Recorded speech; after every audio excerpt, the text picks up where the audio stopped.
The unmarried man is busy with the Lord's affairs, concerned with pleasing the Lord. The virgin, indeed any unmarried woman, is concerned with things of the Lord in pursuit of holiness in body and spirit.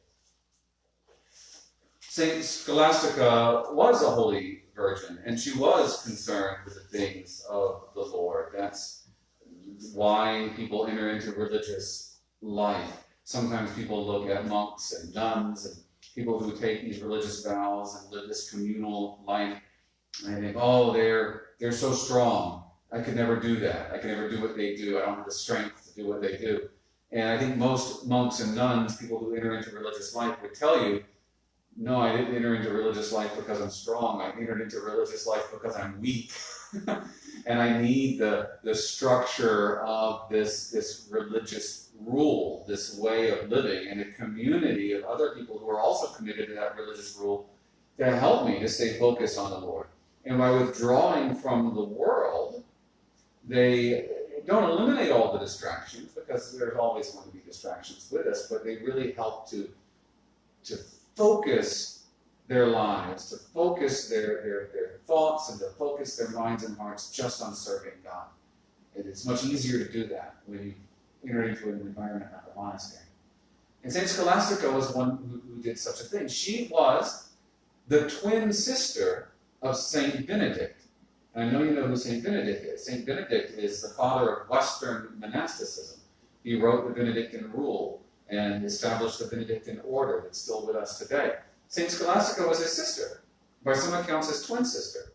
And she also established monasteries, and she established monasteries for women following the same rule as her brother, the Benedictine rule.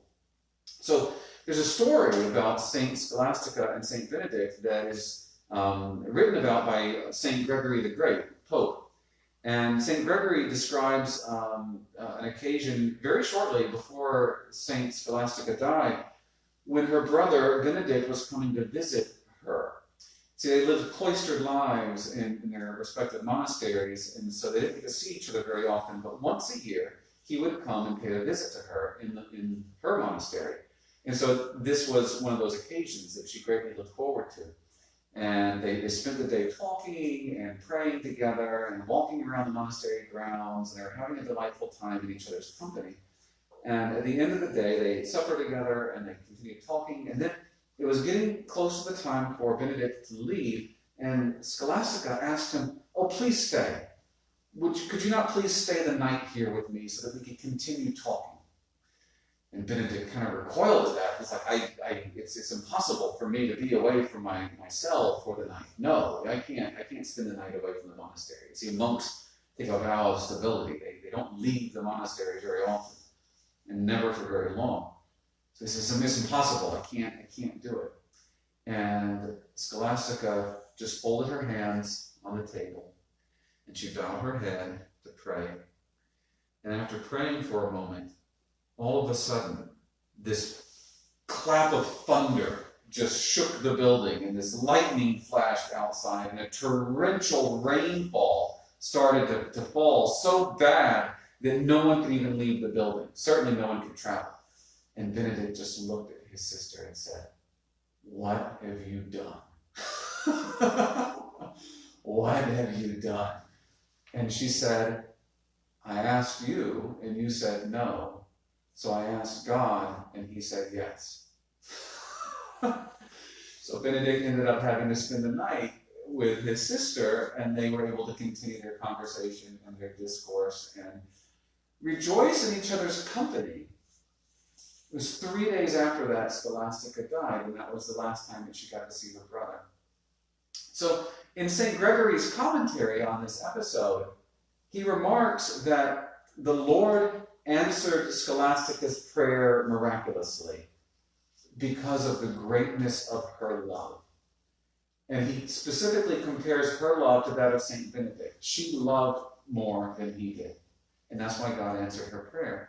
And I was reflecting on that because it's one thing to say, oh, this saint loves more than other people, right? They're greater in love than others. But he's comparing her to St. Benedict. St. Benedict is also a saint, right? He's no sloth when it comes to love. St. Benedict knows what it means to love. He loves greatly. And kind of my takeaway from that was that no matter how much we love, no matter how well we love, we can always grow in love. We can always learn to love even more. And I think that's possible because God is love. God is love. And for us to be holy means to be God-like. And as we grow in holiness over the course of our lives, we're growing to be more and more like God. But no matter how much like God we become, we're never going to be God. It's like approaching the infinite. You can get closer and closer and closer and closer, but you're never going to reach it. You can continue getting closer and closer to the infinite for all of eternity. And love is like that. It's an infinite goal. So we can continue to grow in love for all of eternity and yet never run out of love. And that's what makes love so beautiful. It's a well that never runs dry. We're never going to get to the end of that journey and say, well, I figured out how to love perfectly. I'm all done loving now. We're always going to be able to grow even more in love. And to some people, maybe that sounds frustrating, right? Because we hate to have a task that we can never reach the end of. But I think that sounds beautiful. I think it sounds like a grand adventure, and I think that's why heaven is never going to be boring. Because there's always going to be, a task for us there. There's always going to be, a little bit deeper that we can dive into that well of love that is the divine life. There's always going to be a little bit closer to the center of God's heart that we can get. We're never going to reach the end. We'll never be bored in heaven. Right? There's always going to be more to love. St. Scholastica shows us that. St. Benedict shows us that. The love that they share as siblings, and the love that they share as brothers and sisters, not only of the womb, but brothers and sisters in Christ, shows us there's always more that we can learn in love.